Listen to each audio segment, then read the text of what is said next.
दिवसातून आज असं कडक छान ऊन पडलं होतं आणि बाहेर गेले तर मला एकदम फ्रेश वाटलं. बऱ्याच दिवसानंतर असं ऊन पाहायला मिळालं. तर बाहेर गेले, तुळशीची पानं आणली आणि येता येता झाडांवर लक्ष गेलं तर उन्हामुळे ना खूप असं तेज वाटत होतं झाडांवर.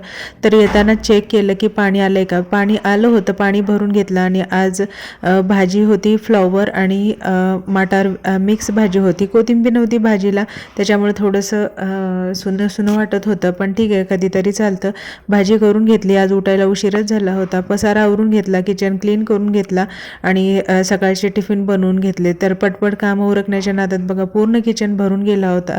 तर तो एक एक करून आवरून घेतला. कुठून सुरुवात करायची हे समजत नव्हतं, तरी पण सगळा क्लीन करून घेतला. आणि आज हॉल साफसफाई करायची होती, म्हणजे डीप क्लिनिंग करायची होती, तर त्याला सुरुवात केली.